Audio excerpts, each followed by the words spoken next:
That's Jay again, another update. Got her back together. Can you believe it? Got her back together. I left the side vents, try to get the sun here, the side vents off. I didn't reinstall the side vents.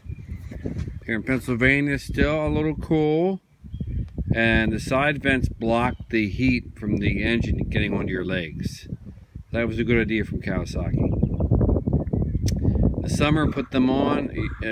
Hopefully you won't feel too much heat. Why I left them off. Anyways, yep, everything came back on. The top box, the registration, where I keep my registration right there. The top box, put that on. That wasn't too hard to figure out. Put this on, a little harder to figure out, because you got to get that in there, get this lined up and all that, and this darn thing up here, a little pop thing right there, shot out. So I'm probably going to go to the fan solder, get something, stick one of those little screws in there or something. The pop screws the other cars use to put in there. Probably use that, try to get that in there. I may have to take the windshield off, try to get that in right. But it's pretty tight even without that on there. It's just pretty tight, this whole assembly. You got the two screws in here, back in. Don't over tighten them. And anyway, with this thing wiggling, it's not going to fall apart. So that all went back together. I'm almost wondering, I don't know, but somebody could probably tell me. I think 10 and alls, they all have glove boxes in here. So, I mean, I'd be interested in plopping this off with the glove box version in here. Of course, I think the heated handlebar switch goes in there too, but that's probably a whole different thing. I don't want to play around with that, so I probably have to plug the hole, I guess, right there. But if any of you guys know if the glove compartment box version here will fit this 2008 model, let me know. I'm interested. If it does, I'll probably throw that in there. But yeah, the side panels I thought were going to be really hard getting back in. I mean, really hard. Funny enough, they weren't. I lined these up here. They have little pointy things you put in between the sides, and down here they're good, fit in between the sides. And I kind of saw where there's one plug that goes in over here.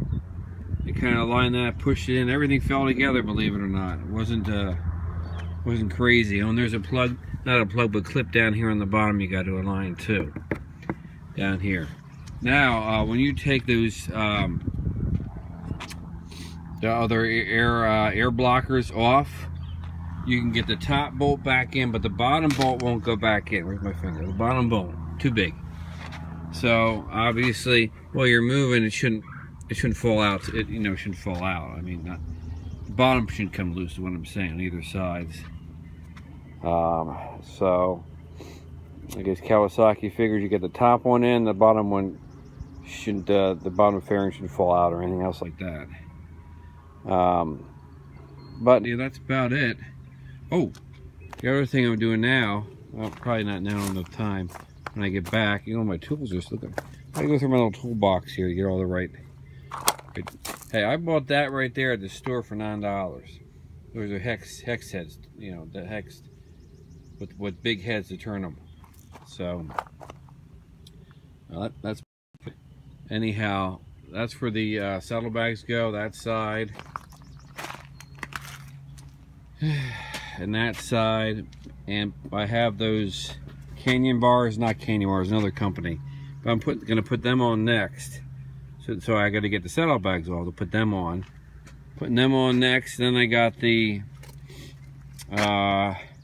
highway bars for this side of the Kawasaki too, but they're not the Canyon bars. They're some other brand, and it sticks out here. So it looks, I hate to say, it looks kind of ugly-ish, but it sticks out like right there. It looks like a footprint.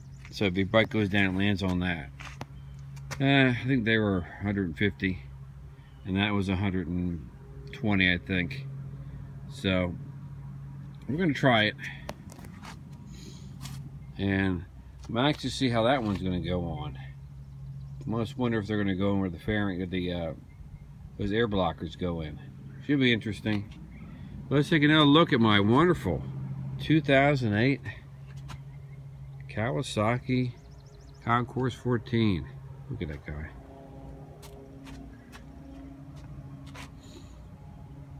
Is that not beautiful or what? Look at that. Matching top case. Look at those piping tires with those strips on them. They look nice, don't they? You can see them from here. Oh, I guess the other thing I forgot to talk about was, let's zip around here quick. There's those tires again with that pipe and stripping on them. Yeah, so I did the coolant, as I said. You have to take the darn whole thing apart to get that darn coolant, to fill that. The air filter. Yeah, we'd take all that junk out and unbolt, and you have to have a little tool to reach in there and pull the air filter out, but anything will do. Anything you got. Well, it took me a good 20 minutes to get that darn air filter back in.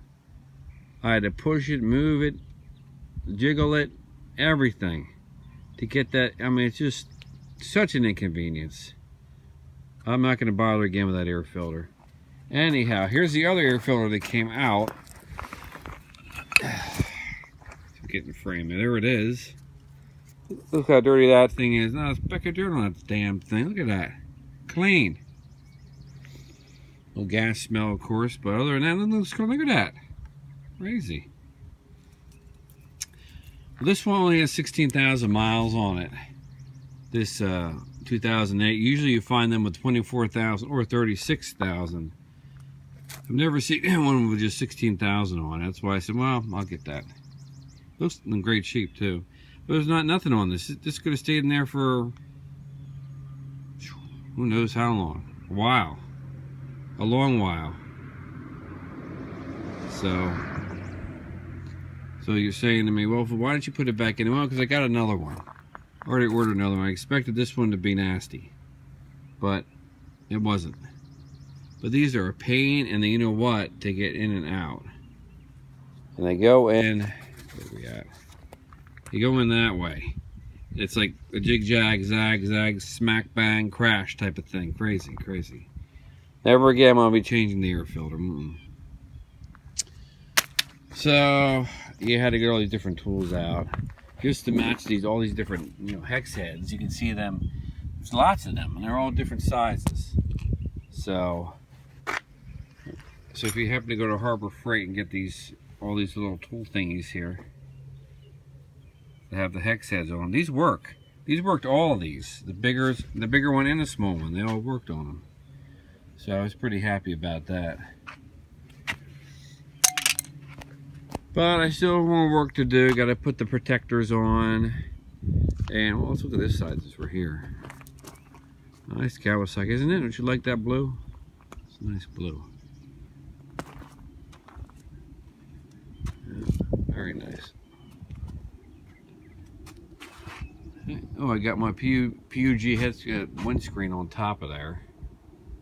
I haven't taken it out yet to try it, so I just want to get all this stuff on here first.